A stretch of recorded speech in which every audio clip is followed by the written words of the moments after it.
Hey everybody, welcome back to the Bestiary Boys, the show where we take a deep dive into monster manuals and bestiaries. And today, Joey, what are we talking about? We're talking about the Basilisk. The Basilisk. Cool. I'm stoked to talk about this creature because I actually got to run it, but I didn't have all this amazing background because the bestiary wasn't out. So it's going to be fun going through this one. Yep, they are very interesting creatures indeed. So we're going to start with the quote that the author of this book managed to get. The only things that stay normal when a basilisk petrifies someone are gold and gems. No, really. You can break them out of the stone. All you need is a hammer and chisel and lots of patience. And that was Venia Bell. Yeah, and that, just so you guys viewers know, that was not emphasized by Joey. That is how the text is written. Yeah. And which you'll see, I'll put it up on the screen. But the great thing about this, I did not know this when I ran a basilisk, and this one gave me an adventure idea just by that quote, which again it just marks the or it shows the value of these quotes. But I'll wait and talk about that during the at your table section. The cool thing about these creatures is they can kind of just pop up anywhere in the Dragonbane setting, universe, whatever it is. Villages, settlements, it says even sometimes city catacombs. So really, if there's humans there doing something, it seems like there'll be a basilisk there maybe doing something as well. And that is because we humans are their main prey, which is kind of scary to think about. Like, is it keeps you up at night knowing that there might be a basilisk around any corner? Well, you know, like in our real world, a shark might bite you. It doesn't really want to eat you. A grizzly bear might maul you to death, but not because it was like, I have to. Well, polar bears do. Polar bears, right. Polar bears are a little bit. So these are like polar bears, and that's scary. That's scary. It is. They're a terrifying abomination with a reptilian body and a rooster's head and huge murderous claws. Oh, speaking of which, we forgot to talk about the art. We did. So you just described a basilisk, but let's check out this amazing artwork. Again, I didn't have this illustration when I ran a basilisk, so I was using Google Images and trying to figure out what, a best depiction of this. But this one's fantastic because, as you mentioned, it's got chicken body, but also like reptile body. It's a perfect blend, and it's it's also a large creature, which is terrifying to see something like this. That makes a lot more sense now that we're its main prey, if it's large. And see, I see all the murderous claws. It's got 8 murderous claws, plus that beak has a good hook on it.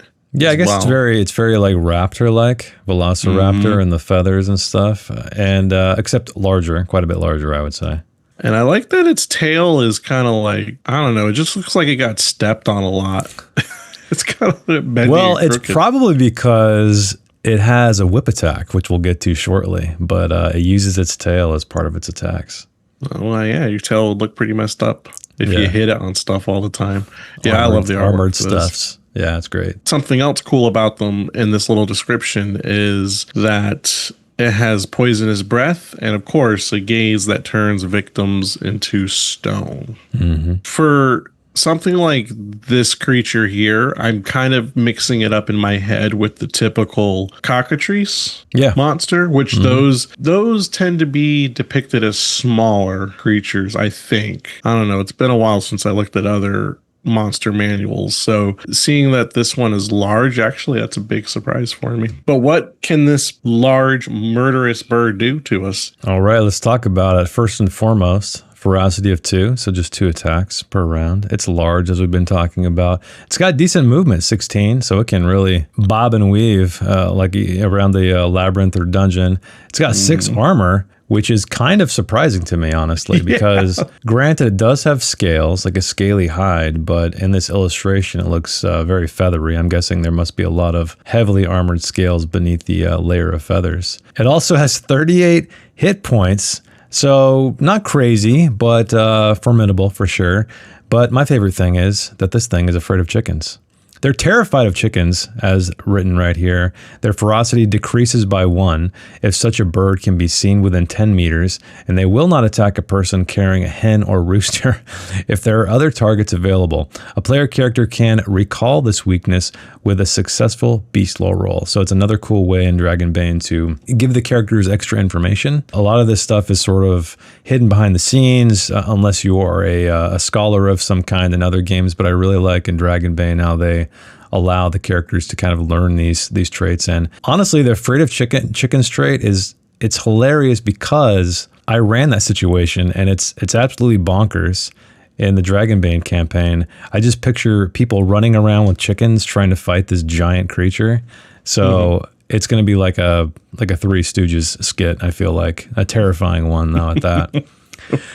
But moving on to its attacks, this is where we're going to get into the down and dirty. So slash attack, it's going to use its claws here, and any players within 4 meters of each other are going to suffer 2d8 slashing damage. Then it's got a peck. The beast thrusts its vile bird's head forward and pecks at a player character with its razor sharp beak, which of course inflicts 3d8 piercing damage. And here we go.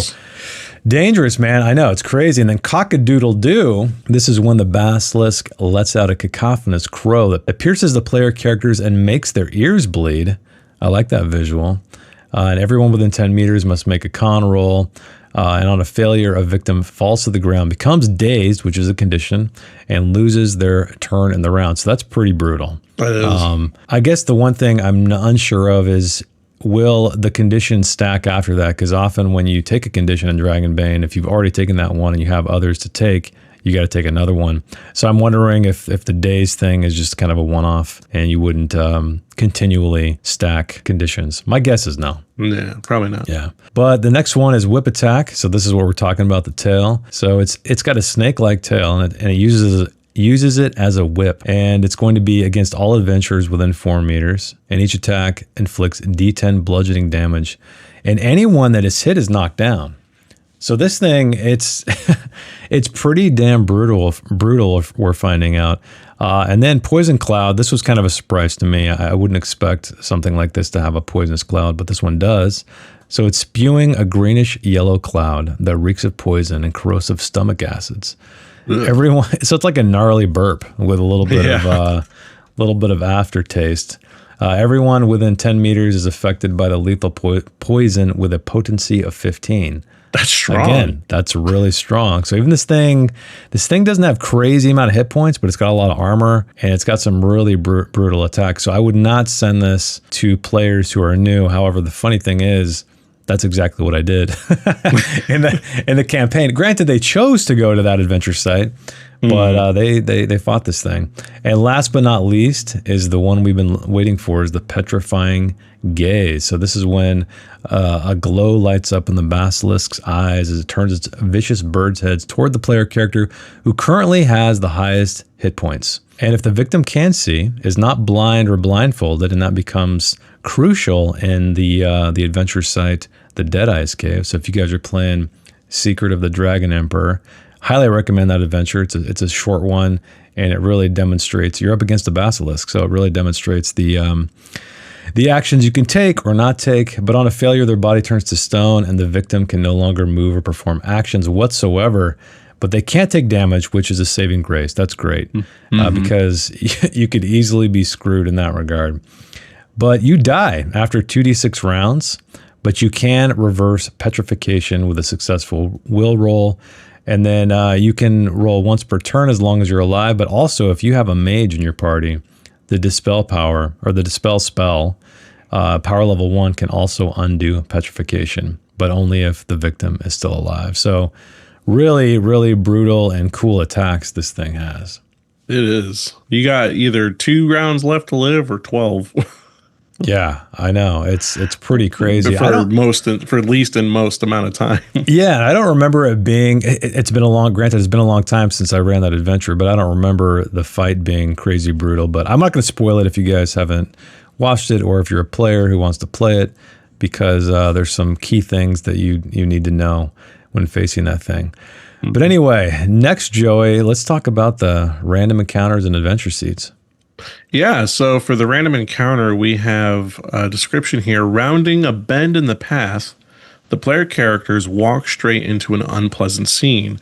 3 stone statues are standing with their weapons raised to protect another statue crouching on the ground. There is moss growing on them. Whatever happened here obviously took place decades ago, but perhaps the basilisk that petrified these people is still in the area. Is still in the area?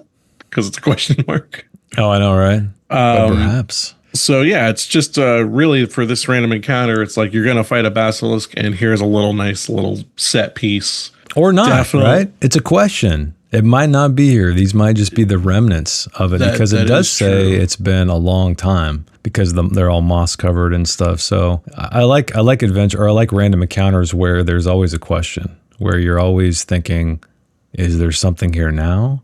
Or is this something that happened a long time ago? Or has this thing fled the scene? See, for me, there's totally one there. It's the obese Giga Basilisk. It's like really big. I like that. But yeah, those would be 3 statues that, since they're dead, go ahead and mine them up. See if there's any gold or gems on them. Hell yeah. And then here's our adventure seed provided. Princess Kildara. But she is afflicted by a curse that is slowly turning her into stone. Her trusted friend, the mage, Wyren? Wyren or Wiren, or however you want to pronounce it. Wiren? Has a plan and asks the player characters to head out into the wilderness as soon as possible to find and kill a basilisk. They must then return with the beast's eye, which intends to use to brew a magic potion that can reverse the effects of the curse. Don't cut out that terrible slip. We'll leave that one. All right, in. I'll leave it in. I'll leave it in. But someone wants to stop the player characters from completing this task. A group of cave trolls. Oh my gosh, this is a dangerous adventure seed. They do everything in their power to sabotage the mission before eventually attacking the player characters. If the characters capture any of them, they can persuade the trolls to reveal the name of their employer. The princess's younger brother, Queen. The hell, how do you pronounce that? Kiamtor.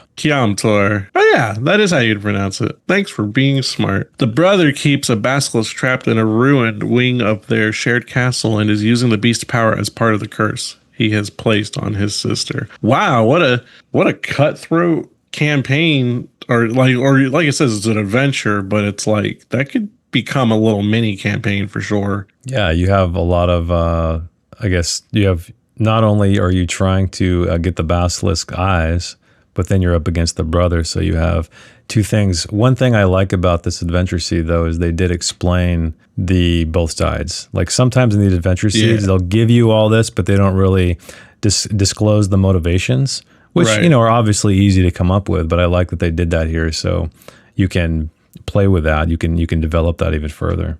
Mm-hmm. When I was reading this, I got an idea too of an alternative where rather than the prince being the one hiring the cave trolls could have their own motivations, which might be something else, because I always love adventures that have a dilemma. So there's only, it's basically, you have 2 choices and they're both not the best choice. You have to make a call, like a morally gray call almost. Yeah. Which is what happened in Rittermound. And I think throwing those kind of dilemmas at your players is really going to develop the RP and make them feel more of what's going on and how they're affecting the world, versus like, I think we often get caught up in the trap of sea monster must kill, monster evil, save princess or whatever. And I think there's a lot of room to be a little gray, because, everybody's the hero of their own story, right? So even the villains. Yeah, exactly. Everybody has a story, and I think it's fun to play with that and kind of, I don't know, make it a little bit more realistic. Yep, absolutely. So how would you use a basilisk at the table, Jason? So I have already, and I think I kind of flubbed it up a little bit. It was when I was pretty green with Dragonbane, and granted the adventure was great, but I felt like I didn't run the basilisk as good as I probably should have. So however, poorly is the official answer. Yeah, poorly. Poorly is the short answer. But I got a great idea while reading this entry, especially the quote. And that's where I got the idea from. So this is information I did not have. So when it's talking about that you have gold and gems, that is not turned to stone. So you have like treasure buried within the stone of the victims. So I got an idea where it's almost like a Minotaur of the Labyrinth situation, where you send somebody in, or a party takes a job to go into a dungeon or something, or a catacomb, whatever it might be, and they're tasked to retrieve X amount of items. And all the while, this basilisk is tracking you and stalking you through this maze or through this dungeon. And so it's constantly a ticking clock. So it could be a really fun exercise of skill checks to try to see how quickly you can break out these things. And then, oh, did you get the right one? And you got to collect X amount to get out. Otherwise, maybe the basilisk is going to catch up to you. Like, for example, maybe it's 2 failures of a skill check to get one of the things out. Dun, basilisk is here. And then you got to run on and try to escape from it and rinse and repeat. But that could be a really fun, nail-biting, part of an adventure, I think. Okay. What about you? Any ideas? My idea is really dumb.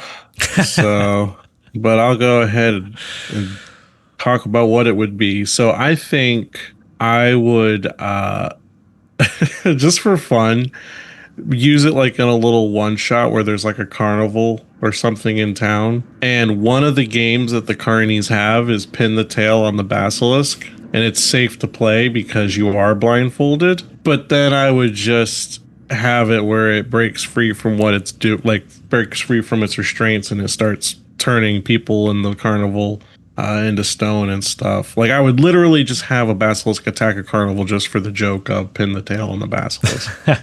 Well, hey, you're already equipped with the right equipment, right? You got the blindfold, so you're already in good shape.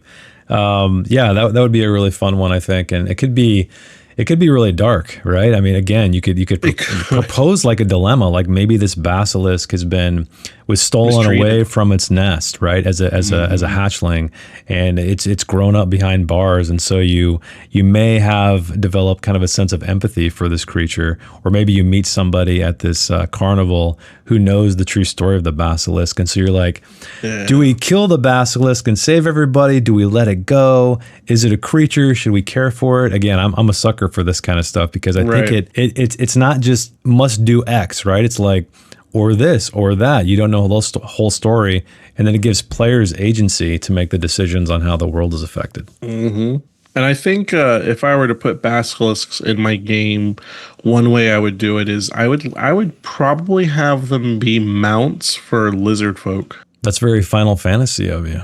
Yeah. Yeah, it is actually. The Chocobo. I mean, they're cool. And they like to eat people. Lizard folk like to eat people. I think we'll see when we get to them. But I think I mentioned something about that. Like, if you play as one, you're kind of like the one that's able to resist trying to eat everything around it, or something of that nature. Yeah, so I think I would put them together. Yeah, they'd make cool mounts. I would say though that I would treat them almost as like mounting a dragon to a lizard person. So it wouldn't be like there's just an army of these basilisk riding lizard men, right? No. There's one badass, lizard guy or girl. Yeah, the chief that has the basilisk. So that would be a cool mix for sure. Actually, it'd be really cool to have like a lizard folk tribe where the basilisk is almost the semi-leader, because it chooses who can ride him, and then it might choose to eat him or her at any time. And that the other lizard folk are like, well, they became unworthy. Now who's next that can ride on this basilisk because it killed them? Yeah. That'd be kind of neat. Yeah, that'd be cool. Almost like they're a sacred mount to them. Cool. Well, there's some free ideas for you guys out there to use around your table. Take them or leave them. Let us know, too, if you guys have any cool ideas or if you have run a basilisk, how you've done in the past. But I think it's time to move on to the viewer showcase. We didn't have anything last week. But this week we do have something. So do you want to kick us off there? Yeah. So the first one that we can actually look at, we got a little note for the second one, but we had artwork sent in by Captain Flunder on our Discord. Artwork is amazing. Beautiful illustration. beautiful inking, and then like watercolor. Just look at it. It's a little. I know. Just look at it. Just look at it. It's amazing. It's just look at it. perfect. Yeah, it's great. Granted, it's going to be on the screen, but we'll describe it in case you guys are listening in podcast land.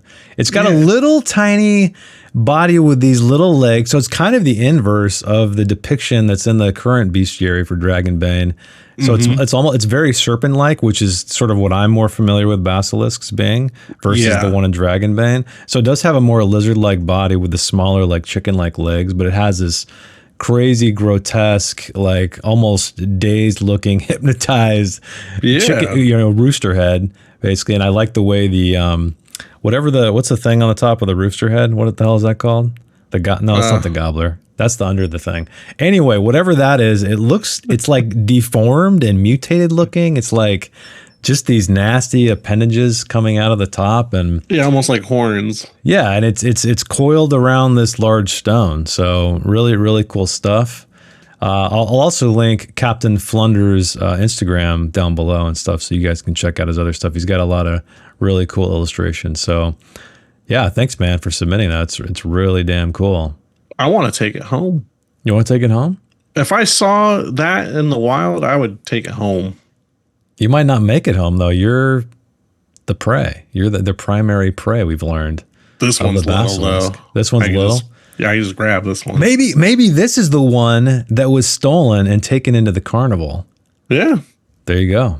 That's and now it's grown up to, exactly. Now it's bigger. And will you save it? Will you kill it? The choice is yours. Oh, wait, there's no experience in this game. It lives. It lives. As Joy mentioned, here is our other submission by frequent submitter Bunny Cat Likes. This is a very cool graphic depiction of a basilisk. It's standing upright on its very thick thighs with its claws ready to attack. But I think what I love most about this is it almost feels like a painting on a cave wall or something, because you can see on the background there's all kinds of interesting colors, almost like flower petals and things like that. But this could almost be something that is warning players etched on a dungeon wall. Anyway, awesome stuff. Painted as usual on canvas. So thanks again for this submission. But anyway, that's the viewer showcase. Thanks everybody so much for submitting. And if you guys out there would like to submit something to be featured on the channel, again, I know everyone's sending us art and it's amazing, but don't feel like you have to send us art all the time. You can send us all kinds of things, photos, adventure seeds. You said sock puppets last time. We're open. We're open to sock puppets. Whatever they're related to this creature. It could even be something cool that you admire. It doesn't have to be yours. It could be something like, man, I really love this piece of artwork, or I really love this this depiction of a basilisk. Whatever it is. Anyway, email us archivistofadventure@gmail.com or join our Discord server. Links down below, and you can DM Joey or myself. Basilisks. I think we've made it to the end. Is there anything else you wanted to talk about basilisks? I think I would make a homebrew version of the basilisk for Dragonbane. Like maybe I'd call it a very generic lesser basilisk. I think I would make a slightly less dangerous younger version so that I could use more than one in an encounter. Why is that? Because I feel like sometimes in a lot of games, there's certain monsters, like their aesthetics and what they're capable of, I really enjoy, but they really are just too dangerous to just use whenever. Or maybe I want to use it sooner, but if I use it sooner, boy, it's going to kill them. So I'll often homebrew a weaker version of that creature and call it something else. And I think I would do that with, I would have a basilisk young version ready to go for if I was just doing a one shot, because as deadly as, one of those can be, if you're doing like a one shot for Dragonbane, I think a basilisk could easily TPK a party. Yeah, for sure. The cool thing is too, is you already have somewhat of a blueprint for the homebrew, because we have hatchling, young dragon, adult dragon, ancient dragon. So you can kind of probably see the game design philosophy on how they scale things down. Yeah. Rather than just kind of going with your gut. And so that might be beneficial too. Yeah, just maybe smaller, like, make the damage die one die smaller and maybe give them half as much armor, something like that. But I really like these creatures a lot, especially in Dragonbane, and I love that they're afraid of chickens. It's hilarious. Yeah, that's something I don't think I've seen in any other iteration of a I've basilisk. never heard of it. I don't even know if that, like, because basilisk originally come from like ancient Greek mythology. So I don't know. I'd have to do my research. I gotta find that one out. Yeah, it's kind of like an elephant and the mouse thing, where you have this giant, formidable creature, but then there's something small and seemingly harmless that is the bane of the creature, which is pretty cool. Yep, love it. Yeah. All right, Joey, that's it for Basilisk. So let's talk about what we're going to talk about next week. Next week, we're going to be taking a look at Beetlekin. The Beetlekin, so we're back in the Bug Kingdom already. Yep. Awesome. So get your Bugs Life references ready. Oh, I got a different one. You ever Is heard it of something called... the Dark Crystal? No. Terrible show called Big Bad Beetleborgs. I have not. Just you wait. Heard of that. It's awful. I can't wait. So next week, Beetlekin, and you get to hear about Joey's terrible TV show, I guess. Yeah. All right. Well, thanks for hanging out with us, and we will see you guys next week.